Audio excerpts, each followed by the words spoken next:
Hajimemashite. Okay, welcome back to my space. Since we had a little bit of a break and we did the whole International Cat Day, we are now switching back into the discussion that I had the other day, which was how to break down a piece.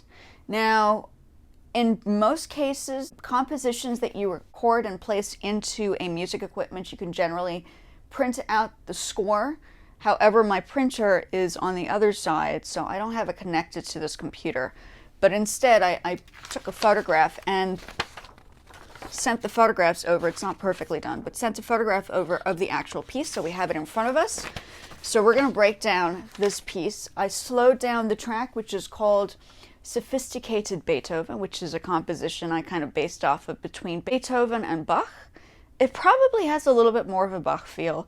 There are a few things that are similar, but they're not the same as what you generally find. It's obviously a shorter piece. It is a composition I came up with for people to watch and observe how I did that. So what we're going to do is we're going to break down what we created, or what was created within the space, into something that is practical and learnable. Okay, so we're going to start with playing the piece. Originally it was in tempo of 85 BPM, which is the modern context of tempo, but tempo is the traditional way of saying the timing, okay? BPM is very, very modern. It's a very new variation of what the same thing applies. It's just beats per minute, very technical, technology related. Okay, we're gonna play it now. It's much slower.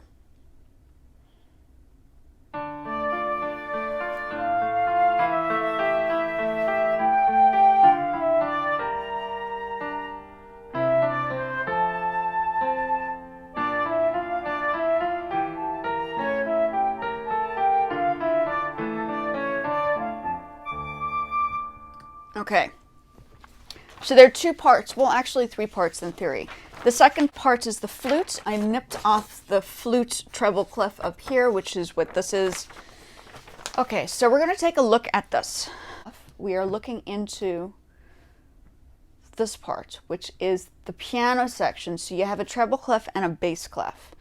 Now what I'm going to do is we're going to go step by step as to breaking down the piece and learning the song.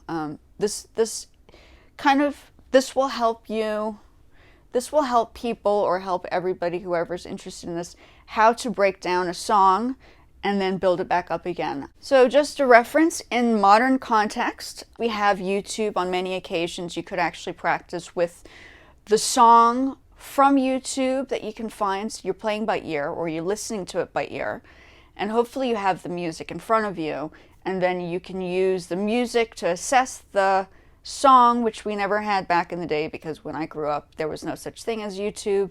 When we were practicing, we practiced raw notes, and that's how we were taught. You guys are lucky to be in this generation because you guys have accessibility for the things we never used to have back in the 80s and 70s.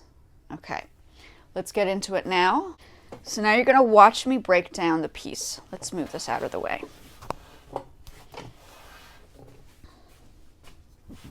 Using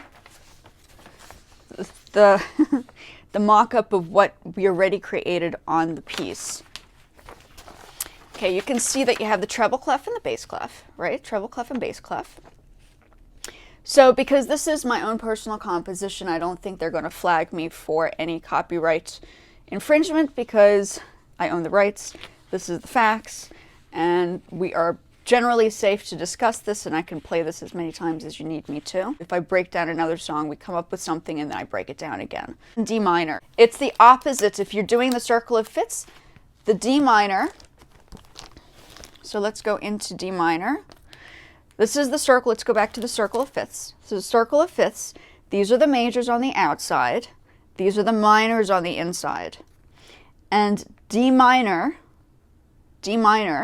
is the opposite of F major, okay?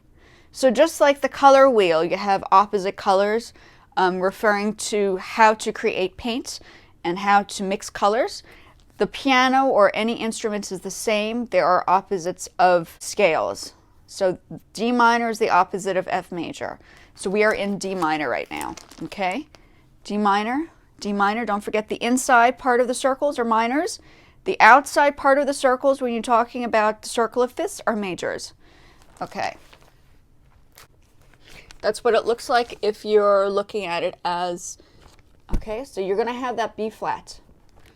That B flat is also going to be found in F major. This is all if, for instance, you're not doing it in a college format. They're going to require something totally different. They require you to actually have everything down on a certain level. So this is literally for people who are beginning, who are still trying to figure out how the notes work, and how it helped me using all of the notes that I have taken and all the notes my students take to go back and revise certain things to make this work. So what we're going to do now is, since we know it's in D minor, okay, usually I would ask the students to write, once you have the scale charts, I would probably have you write those notes there, right? D, E, F, G, A, B flat, C, and then back down. Now we're going to go into the piece. Say you already know the notes. On the sheet of paper, which is the notes, you're going to say D minor. D minor. Okay? With a B flat. Okay? D minor, B flat. So I would generally have people write it down there. And you would go in. I don't think I played. I used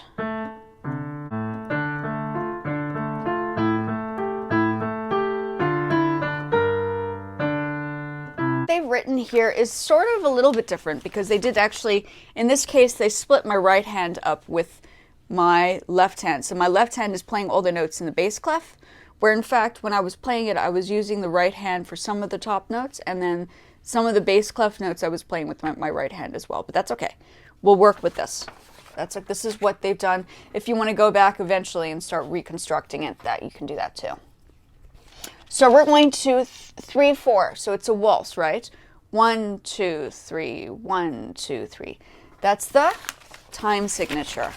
So the key signature describes what scale you're in, right? So as you go along, you learn your scales, and you will say automatically figure out, it sounds like a minor, therefore it must be a minor. If it's not, and if there's a B flat on there, it's not F major. What's the opposite of F major? D minor. Think of the circle of fifths when you go into that. Okay. So say you know the notes already. Okay, the first note is we're going to start with the treble clef. Okay? Treble clef. Go into the treble. I can see a lot of people are wanting to figure this out because they have a lot of music homework. This is a good example of something I can do to help. Okay, so treble clef. Let's go back to this. Treble clef. Bass clef. Okay, this is directly from the GarageBand part or piece that I constructed for an example of how to put this together. Okay, and now what we're going to do is we're going to continue writing. There are in this case, 1, 2, 3, 4, 5, 6, 7 measures in total. That's a very short piece. So we're going to write D, F, okay, D, F, oops, D, F, E, G, E, G, E, G, F, E, D, B flat. Okay, so you can either circle the B flat when you get the B flat. This is how I get my students to figure it out, okay? So you can circle the B flat on there to remember, or you can write the B flat right there, okay? And then you have, okay, a D, that's a tie, so you're going to hold that note over there. Hold the note, okay? And then you have an E, oops, the E cannot be written there because it's on, okay, so there, I'm going to put the E at the top. And then D, C, A, C, D, E, F, D, E, F, D, no, F, G, E, wait, hold on a second. D, E, F, D, E, F, G, G, B flat again, circle it, okay?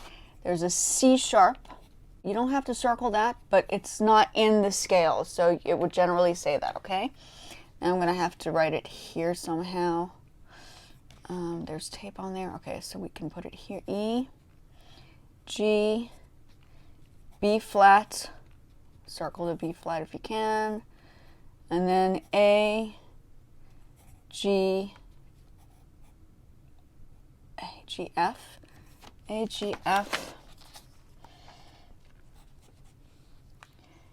E, D, and then D, C sharp, and then D.